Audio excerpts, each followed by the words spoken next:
quarterback. Here's what he had to say about the message that head coach Nick Sirianni was giving during the team meeting at the start of training camp. It starts from Coach Sirianni, and his message and his first words in yesterday's team meeting was about being together and being aligned. And when I was taking notes of it, I just thought about 100% alignment and zero entitlement.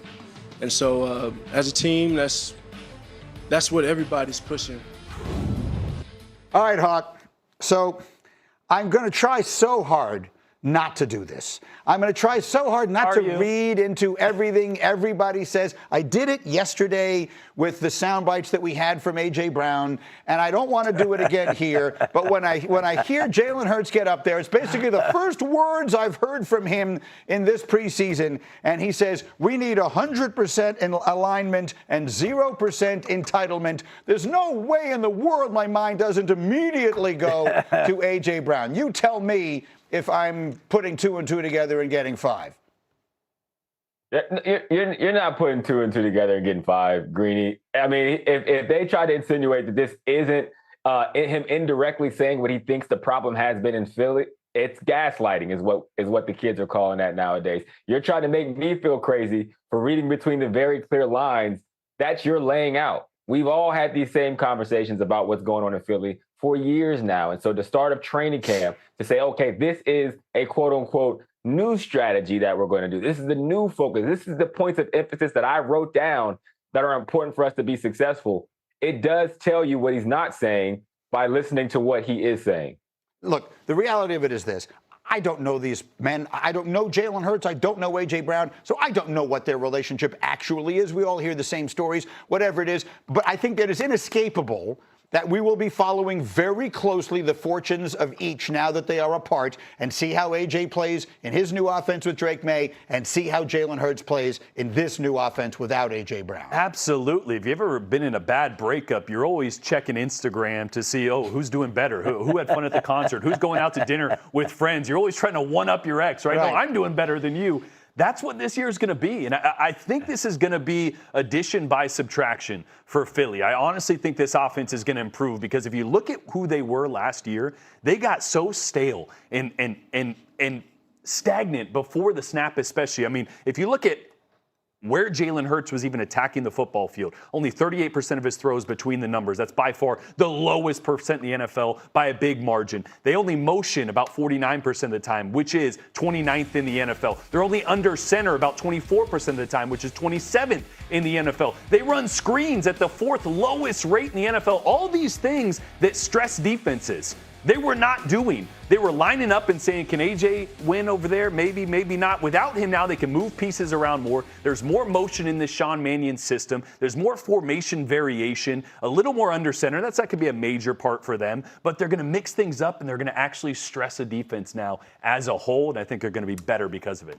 They might be better, but there are a lot of questions that they have to answer first. No doubt. We've never seen Sean Mannion call a play at the NFL level before. We haven't seen this offensive line function without Jeff Stoutland, their offensive line coach, the great offensive line coach who stepped aside after the season. Yes, there may be better chemistry and a better aura and less entitlement without A.J. Brown around, but he's still A.J. Brown, one of the best wide receivers in the game, and they have to find a way to replace him. The offensive line has to stay healthy and show they can stay on the field, which has been an issue in previous seasons. So there are a whole host of questions for a team as talented as Philadelphia is that the Eagles have to answer before we can say they're better. Doesn't it seem like it's always like that around Jalen Hurts, though? Every year it's a new system, new offensive coordinator, and every year he gets them back into the mix year after year. He is both the most overappreciated and underappreciated quarterback in the NFL. Agreed. He manages to be both of those at the same time, which you would think is impossible, and yet he manages. In the meantime, another quarterback sounding off. This was Lamar Jackson yesterday. Says he's not been paying any attention to social media, but one thing has caught his eye. To be honest, I really haven't been paying attention to anything on social media, except the 69 thing, the ratings, whatever it is. But I seen that, people were tagging me in that, so that's why I was able to see that. But I really don't be following anything like that. What he's referring to, in case you're not aware, is the NFL players vote on the top 100 players in the league. Each of the previous 2 seasons, Lamar Jackson had finished ranked second, the second best player in the league. This year, he was voted by his peers 69th best player in the league. I am forecasting, Hawk, a scorched earth tour for Lamar Jackson in 2026. New coach, whatever was going on with John Harbaugh, I don't know. I'm not there, but clearly something wasn't right.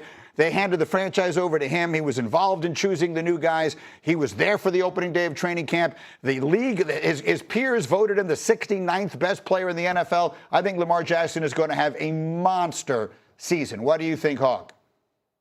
I think you're absolutely right. I think when Lamar Jackson is healthy, and if he remains healthy for the whole season, he always has monster seasons. And I think if you look last year, even before he hurt his hamstring, the statistics show the first 4 or 5 games of the season, he was on pace for the exact same season he had the year before, which was 41 touchdowns, 4 interceptions, one of the most efficient passing seasons that we've seen from a quarterback. That is Lamar Jackson. The issue is everything last year that could go wrong did go wrong. They had a below average defense. Their O-line was the least paid O-line in football, and they got what they paid for. Lamar Jackson got hurt. And that's to be expected because in 2024, Greeny, everything went right, which is why we all felt like it was such a missed opportunity for them to win the Super Bowl. But it had to course correct. This year, things will go a lot better than they did a year ago because that's how fate works. And if he is healthy, to your point, even with the new OC, he will look like Lamar Jackson. There aren't 65 players in the NFL that are better than Lamar Jackson. No, there aren't 6 players better than Lamar Jackson. What do you think, Jordan? I'm only 37, but sometimes I feel like I'm the old man sitting on the lawn just yelling at people that walk by because this is the problem with this generation that we have right now that's scrolling on social media. You got a 6-second attention span. Do you forget who this guy is when he's healthy? He was a walking injury last year, a hamstring, a knee, an ankle, a toe, a back. After the injuries, everything. He only had 2 games where he had more than 30 yards rushing because he couldn't run. And that is when he's his most dynamic. So if he's healthy this year with Declan Doyle, who it seems like there's a lot of excitement from Lamar about the explosiveness that this offense can create. And if he has his mobility back,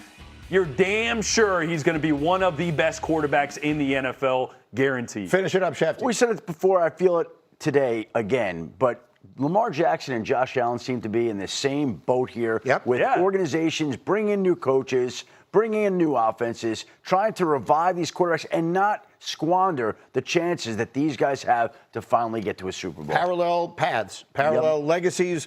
We'll see which one finally breaks through. All right, coming up, Big Ten Media Days tries to answer this from Sneaky Hembo. And by the way, he's not happy to be doing the question today, Hembo. Jordan is not excited about this.